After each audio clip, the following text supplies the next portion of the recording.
27వ వచనం చదువుకుందాం. యవ్వన కాలమున విలాప వాక్యములు 3వ అధ్యాయం 27వ వచనం. యవ్వన కాలమున కాడి మోయుట నరునికి మేలు. తలలు వంచి చిన్న ప్రార్థన చేసుకుందాం. మమ్మల్ని మిక్కిలిగా ప్రేమిస్తున్న మా ప్రియ పరలోకపు తండ్రి, మీ పరిశుద్ధ నామమునకు వందనములు, స్తుతులు, స్తోత్రములు చెల్లించుకుంటున్నాం. ఈ శ్రేష్టమైన సమయంలో కారుణ్య రేచల్ బర్త్డే సందర్భంగా ఆయన మరి మీ మాటలు ధ్యానించడానికి ఆశపడుతున్నాం. యవన బిడ్డలకు ఆయన చక్కగా అర్థమవటానికి తండ్రి సహాయం దయచేయండి. పెద్దవాళ్ళకు కూడా ప్రభు నా తండ్రి ఈ మాటలు అర్థమవటానికి మీరు కృప చూపించండి. మీ మార్గంలో నడవటానికి మీరు సహాయాన్ని దయచేయండి. నిలబడి మాట్లాడబోచున్న నేను అల్పుడను, అయోగ్యుడను. దయచేసి మీ మాటలు నా నోట ఉంచి నాతో, మాతో, మా అందరితో మీరే మాట్లాడి మహిమ, ఘనత, ప్రభావాలు మీరే పొందుకోమని యేసు క్రీస్తు నామం పేరిట ప్రార్థన చేయుచున్నాం తండ్రి. ఆమేన్, ఆమేన్. యవనస్తులు ఈ రోజుల్లో వాక్యం సరిగా చదవటం లేదు. కానీ ఎవరైతే దేవుని యందు భయభక్తులు కలిగి ఉంటారో ఖచ్చితంగా దేవుని కాడి వారి మీద వేసుకొని ఒక పక్క దేవుడు ఉంటాడు, ఒక పక్క మనం. సో యవ్వన ప్రాయంలో ఆయన కాడి మోయట నరునికి మేలు. ఈ విషయం అర్థమైతే యవనస్తులు ఎటువంటి పొరపాట్లు చేయరు. సో దేవుడు నేర్పిస్తుంటాడు. కాడి అంటే మీకు అందరికీ తెలుసు. ఇప్పుడు జనరేషన్ తెలియకపోవచ్చు, కానీ మన చిన్నప్పుడు పల్లెటూరులో పుట్టి పెరిగి వచ్చిన వాళ్ళకి ఒక పక్క ముసలిద్దును కడతారు, ఒక పక్క వయసుది కోడె కట్టి దానికి ప్రాక్టీస్ చేయిస్తుంటాడు. అది ఇష్టం వచ్చినట్టు పోవడానికి వీల్లేదు. సో ఎద్దేమో కరెక్ట్ లైన్లో నడుస్తుంటుంది. దాన్ని చూసి ఇది అడిగమ్మటి అడిగి వేయటం నేర్చుకుంటుంది. సో యవ్వన ప్రాయం అంటే పరిగిడే ప్రాయం. మీరు ఇంకా పసి వయసులో ఉన్నారు. 12 సంవత్సరాలు దాటితే టీనేజ్ రాగానే టీనేజర్స్ అంటారు. టీనేజ్ అయిపోయిన తర్వాత అప్పుడు యవ్వన ప్రాయం స్టార్ట్ అయింది. సో ఇది టీనేజ్ అయిపోయి 1 ఇయర్ అయిపోయింది. సో ఇది రైట్ టైం. కాబట్టి యవ్వన కాలంలో కాడి మోయటం, దేవుని కాడి మోయటం నరునికి మేలు. 119వ కీర్తన 9వ వచనం ఉంటుంది, యవ్వనస్తులు తమ నడతను దేని చేత పరిశుద్ధపరచుకుంటారు. చదవండి. యవ్వనస్తులు తమ నడతను దేని చేత పరిశుద్ధపరచుకుంటారు? నీ వాక్యమును జాగ్రత్తగా చూచుకొనుట చేతనే కదా అంటారు. అంటే దేవుని వాక్యం మనలో ఉంటే, సో అది చిన్నవాళ్ళైనా పెద్దవాళ్ళైనా ముసలితనం వచ్చినా దేవుని వాక్యం మనలో ఉంటే అది మనల్ని నడిపిస్తుంది. దేవుని ఆజ్ఞలు, దేవుని కట్టడలు. ఇప్పుడు జకర్యా ఎలిజబెతులు వృద్ధాప్యంలోకి వచ్చారు. వాళ్ళు బహుకాలం గడిచినా వృద్ధులై ఉండది అని రాసిపెట్టింది దేవుని వాక్యం. ఆ వయసులో కూడా వాళ్ళు దేవుని యొక్క ఆజ్ఞల చొప్పున, న్యాయ విధుల చొప్పున దేవుని దృష్టికి నిరపరాధులుగా నడుచుకుంటున్నట. అంటే దేవుని వాక్యాన్ని ఎవరైతే పఠిస్తారో, ఎవరైతే ధ్యానిస్తారో, దాని ప్రకారం నడుస్తారో, యవ్వన ప్రాయమైనా, పసి వయసు అయినా, ఏ వయసు అయినా దేవుని యందు భయభక్తులు కలిగి ఉంటాం చాలా ప్రాముఖ్యమైనది. సో యవ్వన కాలంలో దేవుడు కాడి మోస్తే, దేవుని కాడి మోస్తే దేవుడు అన్నీ నేర్పిస్తాడు. యవ్వన కాలంలో దేవుని కాడి మోసిన బిడ్డలు ఎవరు అని ఆలోచన చేస్తే ఒక 5గురిని రాసుకుని వచ్చాను. నెంబర్ 1, ఆదికాండం 4వ అధ్యాయం 16వ వచనం చూడండి. ఆదికాండం 24వ అధ్యాయం 16వ వచనం. ఆ చిన్నది మిక్కిలి చక్కనిది, ఆమె కన్యక. చాలు. ఎవరి చిన్నది? రిబ్కా. రిబ్కా చిన్నది, మిక్కిలి చక్కనిది అంటే ఆమె గురించి పరిశుద్ధాత్ముడు రాయించి పెడుతున్న మాట చక్కనిది, ఆమె కన్యక అని రాసిపెట్టాడు. ఆమెకున్న క్యారెక్టర్ ఇక్కడ మనం ఆలోచిస్తే, ఎలియాజరు బావి దగ్గరికి వచ్చాడు ఒంటికి నీళ్లు పెట్టడానికి. ఆ బావిలోకి దిగి తోడుకోవటానికి ఎవరు వస్తారో, ఏ కన్యక వస్తుందో అమ్మాయిని అడుగుతాను. ఆయన ఒక నిబంధన చేసుకుంటాడు దేవునితో. నిబంధన చేసుకుంటే రిబ్కా కడవ ఎత్తుకొని వస్తుందట. ఆమెను అడిగాడు, కొన్ని నీళ్ళు పోయమ్మా అని అడిగాడు. ఆమె టక్కున కడవ దించి ఆయనకు పోసింది. ఇప్పుడు 10 వంటలు ఉన్నాయి, వాటికి పోయమని అడగలేదు. కానీ దేవుని చేత ఏర్పరచబడిన బిడ్డ కాబట్టి, దేవుని యందు భయభక్తులు గల బిడ్డ కాబట్టి ఈ వంటలు కూడా దాహంతో ఉంటాయి కాబట్టి వంటలకు కూడా పోస్తాను. ఈయన అడగలేదు. వంటలకి కూడా పోసింది అంటే ఒక్కొక్క వంటే నాకు తెలిసి 50 బిందెలు తాగుతాయి. 10 వంటలు ఉన్నాయి, ఎన్నిసార్లు దిగాలి, ఎన్నిసార్లు ఎక్కాలి. అంటే ఈ అమ్మాయిని గురించి అంటే రిబ్కా అప్పుడు యవ్వనస్తురాలు. ఆ యవ్వనస్తురాలు గురించి రాయబడిన మాట అంటే, ఆ చిన్నది మిక్కిలి చక్కనిది అని దేవుడు ఎందుకు రాసి పెట్టాడంటే, ఆమె హార్డ్ వర్కింగ్ నేచర్ని చూశాడు దేవుడు. కష్టపడే తత్వం యవ్వన బిడ్డలకి ఉండాలి. రెండవది కంపాషనేట్ హార్ట్. ఈయన తన వరకే అడిగాడు, నీళ్లు నాకు కొంచెం బొయ్యమ్మా అని అడిగాడు. కానీ ఆమె యొక్క హృదయం ఒంటెల గురించి కూడా ఆలోచించి ఒంటెలకు కూడా పోసింది. సో ఇలాంటి నేచర్ మన పిల్లలకి అలవాటు అవ్వాలి. అంటే ఈ రోజుల్లో అప్పుడు ఒంటెలకు పోసింది, ఒకటి అడిగితే దానికి కాన్సిక్వెన్సెస్ కూడా ఆలోచించగలిగే నేచర్ ఉండాలి. ఇది మొదటి కన్యక. రెండవది ఆదికాండం 29వ అధ్యాయం 17వ వచనం.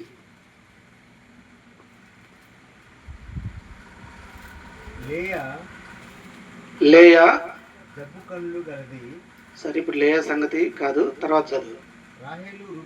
రాహేలు రూపవతియు సుందరియునై ఉండయు. రేచల్ పేరు పెట్టుకోవడానికి కారణం ఏంటంటే ఇదే.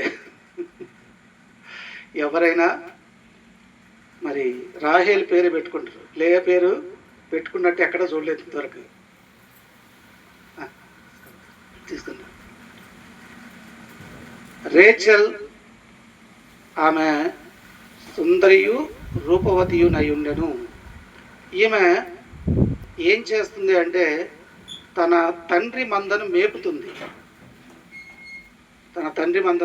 మేపుతుంది. అంటే వాళ్ళ నాన్నకు హెల్ప్ చేస్తుంది. అలాంటి అమ్మాయి ఒబీడియన్స్, తండ్రికి విధేయత చూపుతుంది. ఈ రోజుల్లో యవనస్తుల్ని ఈ పని చేయమ్మా అంటే క్రైస్తవ పిల్లలే నేనెందుకు చేయాలి, తమ్ముడు చెప్పు, నేను చేయాలి, అన్నయ్య చెప్పు అనే నేచర్ కలిగి ఉండదు. కానీ తల్లిదండ్రులు ఏది చెప్పినా దాన్ని వెంటనే ఒబీడియన్స్ చూపించే నేచర్ కలిగి ఉండాలి. ఇది రెండవ వ్యక్తి. మూడవ వ్యక్తి రూతు. రూతు గ్రంథం 1వ అధ్యాయం 16వ వచనం.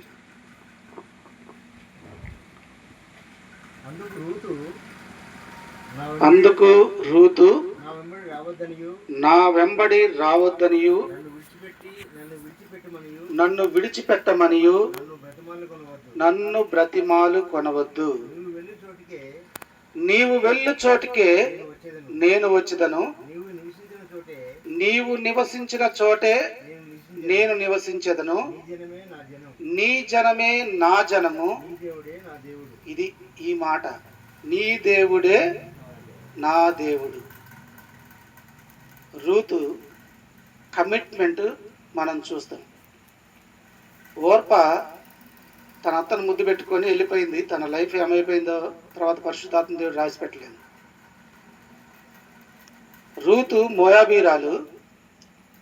మోయాబీరాలై ఉండి తన అత్త యొక్క పరిస్థితి చూసి తన కమిట్మెంట్ తీసుకుంది. నేను అత్తను వెంబడించాలి, నీ దేవుడే నా దేవుడు. ఓర్పా తీసుకున్న డెసిషన్ కరెక్ట్ అనుకుంటారు ఈ రోజుల్లో, కానీ దేవుడు రూతు యొక్క హృదయాన్ని చూశాడు. తర్వాత రూతు భవిష్యత్ అంతా మార్చేశాడు. ఆమెలో కమిట్మెంట్ కనపడుతుంది. ఓర్ప ముద్దు పెట్టుకొని వెళ్ళిపోయింది. ఏమైందో తర్వాత రాయలేదు, కానీ రూతు యేసుక్రీస్తు వంశావళిలో ఉంది. రూతు పేరు అందులో లిఖించబడింది. సో కమిట్మెంట్, ఒక విషయంలో కమిట్మెంట్, నేను నా దేవుణ్ణి వెంబడిస్తాను. కమిట్మెంట్ ఇది ఒక్కటి చాలు. ఏది ఏమైనప్పటికీ నా దేవుణ్ణి నేను వదిలిపెట్టను. అది ఆమె అన్నది నీ దేవుడే నా దేవుడు అన్నది. అప్పటికి ఇంకా తెలియదు. ఆ ఇంట్లో ఎంతకాలం ఉంది, కొద్ది కాలంలోనే భర్త చనిపోయాడు. అయినా మోయాబు దేశం అంటే దేవుని ఎరగని జనాంగం ఉన్న దేశం, కానీ అందులోంచి దేవుడు ఎన్నుకున్న బిడ్డ రూతు. మొదట రిబ్కాను చూసాము. ఆమె హార్డ్ వర్కింగ్ అండ్ కంపాషనేట్. 2 రాహేల్ను చూసాము, ఒబీడియన్స్, తండ్రికి ఒబీడియన్స్ చూపిస్తుంది. 3వది రూతు, ఆమె కమిట్మెంట్ తీసుకొని దేవుని చేత ఆశీర్వదింపబడింది. 4వది ఎస్తేరు గ్రంథం 2వ అధ్యాయం 7వ వచనం చదువుతాం ఒకసారి. తన పిన తండ్రి కుమార్తె అయిన హదస్సా అను ఎస్తేరు తల్లిదండ్రులు లేనిదై ఉండగా అతడు ఆమెను పెంచుకొనెను. ఆమె అందమైన రూపమును సుందర ముఖము గలదై ఉండెను. ఆమె తల్లిదండ్రులు మరణం పొందిన తర్వాత మొర్దెకై ఆమెను కుమార్తెగా స్వీకరించను. మొర్దెకై పెంచాడు, పెద్ద చేశాడు. రాజు సంగతి తెలుసు, వస్తీని వద్దనుకున్నాడు. అందమైన కన్యకలను వెతికితే సో ఈ చిన్నది చక్కగా ఉంది కాబట్టి సో రాజు షండులు తీసుకెళ్లారు.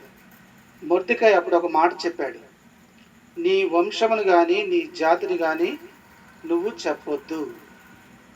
ఇదే మాట ఆమె రాణి అయిన తర్వాత కూడా రాజుకు తెలియనిలేదు. అంటే మొర్దెకై పోషణ కాలం ముందు ఎలా ఉందో మహారాణి అయిన తర్వాత కూడా మొర్దెకై మాట వింటుంది, మొర్దెకై మాట ఉంటుంది. సో నార్మల్గా ఒక పొజిషన్ నుంచి మరి ఒక పొజిషన్లోకి వెళ్ళిపోగానే చిన్న చూపు చూసే నేచర్ ఉంటుంది. కానీ ఎస్తేరుకి అలాంటి లక్షణం లేదు. ఆమె సబ్మిసివ్ నేచర్. మొర్దెకై పోషణ కాలం ఉన్నట్టుగానే మహారాణి అయిన తర్వాత కూడా అదే పొజిషన్లో ఉంది. మొర్దెకై ఏం చెప్తే అదే. కాబట్టి ఇప్పుడు నలుగురు విషయాలు చూసాం. మొదట Rebekah hard working and compassionate. రెండవది రాహేలు ఒబిడియన్స్ చూపిస్తుంది. Ruth commitment. Esther submissive nature. ఇక ఐదవ కన్యకను చూస్తే లూకా సువార్త 1వ అధ్యాయం. లూకా సువార్త 1వ అధ్యాయం 28వ వచనం చదువు. మన అలా నువ్వు కాదు ఈ పాప నేను లాస్ట్ సరి. ఆ దూత లోపలికి వచ్చి ఆమెను చూచి, దయాప్రాప్తురాలా, నీకు శుభము, ప్రభువు నీకు తోడై ఉన్నాడని చెప్పెను. దయాప్రాప్తురాలా మరియా అంటే దేవుని దయను పొందుకుంది. ఈమె వయసు ఎంత ఉంటుందంటే మహా ఉంటే టీనేజ్లో ఉంటుంది. దేవుని దయను పొందుకున్న కన్యక. దేవుని దయను ఎందుకు పొందుకుంది? ఆ రోజుల్లో మా గర్భంలో పుట్టాలి అని ఎంతోమంది ఎదురు చూస్తుంటే వాళ్ళని కాదని ఈమె ఎంగేజ్మెంట్ అయిన తర్వాత దేవుని దయను పొందుకుంది. ఈమె ఎదురు చూడలేదు. కానీ దేవుడు మరియని ఎన్నుకున్నాడు, యోసేపుని ఎన్నుకున్నాడు. ఎన్నుకుంటే ఇక్కడ మరి అన్న మాట ఏంటంటే, దేవుని దాసురాలని నీ మాట చొప్పున నాకు జరుగునుగాక అని. నేను మా అమ్మని కనుక్కొని వస్తాను, మా నాన్న కనుక్కుంటాను, మా ఆయన రాళ్ళు పెట్టుకొచ్చి చంపుతారు, ఆయన్ని కనుక్కొని వస్తాను అనే ఒక్క మాట కూడా మాట్లాడలేదు. దేవుని దాసురాలను నీ మాట చొప్పున నాకు జరుగునుగాక. Complete surrender. దేవుని దూత మాట్లాడితే జకర్యా అన్న, నేను ముసలోని కదా, ఇది నాకు ఎలా కలిగిద్ది, పిల్లోడు ఎలా పుడతాడు, బహుకాలం గడిచిన బుద్ధుడు, కానీ ప్రార్థన చేస్తున్నాడు. అబ్రాహాంకి ఇచ్చావు దేవా, నాకు కూడా ఇమ్మని ప్రార్థన చేస్తున్నాడు. ప్రార్థన పరలోకానికి వెళ్ళింది. పరలోకం నుంచి దేవదూత వచ్చింది. తీరా ఆన్సర్ వస్తే ఇది నాకు ఎలా కలిగిద్ది అన్నాడు. అందుకే నీ నోరు అప్పటిదాకా, పిల్లోడు పుట్టేదాకా నీ నోరు మూయబడుతుంది అన్నాడు. కానీ ఈ అమ్మాయి టీనేజ్ గర్ల్ ఎలా నాకు కలిగిద్ది అంటే, పరిశుద్ధాత్మ నిన్ను కమ్ముకుంటుంది, పుట్టబో శిశువు పరిశుద్ధుడు అని దూత చెప్పగానే, ప్రభు దాసురాలను నీ మాట చొప్పున నాకు జరుగునుగాక అంటే ఏమాత్రం డౌట్ లేదు, ఏమైపోయినా పర్వాలేదు, ప్రభు కార్యం చేస్తున్నాడు కాబట్టి ప్రభు దాసురాలను అని కంప్లీట్గా సరెండర్ అయిపోయింది. సో ఈ రాత్రికాల సమయంలో 21st బర్త్డే జరుపుకుంటున్నా. 20th బర్త్డే అయిపోయి 21st ఇయర్లోకి అడుగు పెడుతున్న రేచల్ కూడా ఇలాంటి లక్షణాలతో చక్కగా దేవుని కాడి మోస్తూ, దేవుని దయలో ఎదుగుతూ, దేవుడు ఏ రీతిగా అయితే వర్ధిల్లాడో లూకా 2:52లో జ్ఞానమందును వయసునందును దేవుని దయందును మనుషుల దయందును వర్ధిల్లాలి అని నేను కోరుకుంటున్నాను. అలాంటి కృప దేవుడు నీకు దయచేయునుగాక. ఆమేన్.